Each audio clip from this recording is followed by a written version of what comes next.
Welcome to GBTA's Collaboratory on the future of work. The future of work and the future of business are two paths running in parallel. Like never before, the pandemic has created this new paradigm almost overnight for both. Travel is an enabler of business, and business is the enabler behind travel. The employee of tomorrow is also the business traveler of tomorrow.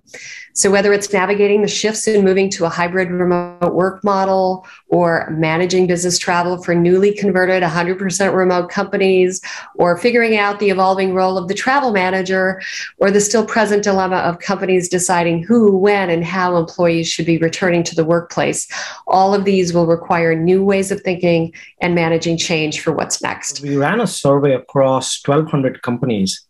The expectation that we found from most HR professionals were that they were more than 90% confident that they knew where majority of their workforce was working out of. And they also believed that almost 80% of their employees were telling them when the employees were working outside of their home state or their home country. The reality is that about 30% of the employees were working outside of a jurisdiction of what they might call their primary work or their home.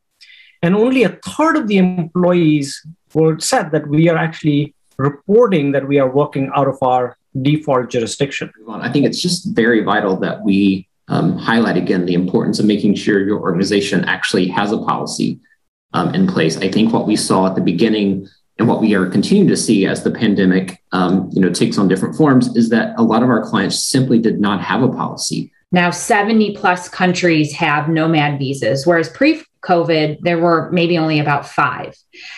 So you have now countries in and of themselves opening more up to travelers and to being flexible with that. You have Airbnb for Business, who's seeing 20% of their bookings are 30 days plus for business travel. So clearly there are starting to be these new trends, these shifts. I think more than ever, we're getting so many questions from new employees, from existing employees, from our seasoned travelers, from our road warriors, from our leadership.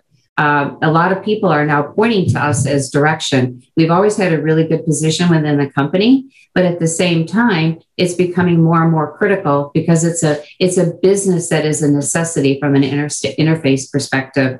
And having those significant partnerships internally and externally are so absolutely essential.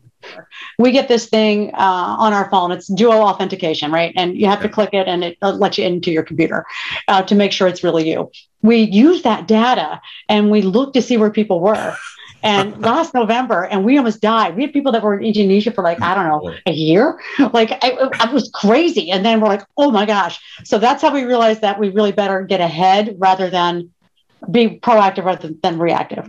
Right now, it's so much more than managing the travel management company and the policy. We've had to adapt to a much broader, I guess is a good word, mindset to incorporate immigration, tax issues, wellness, health security. Like, let's say you used to go to an office and now you're in your house. Let's talk about those folks. Why would they ever think they needed permission to go sit in another country? They're not thinking about implications for themselves or for the company. So we have to think for them. You really do need to create a multifunctional team.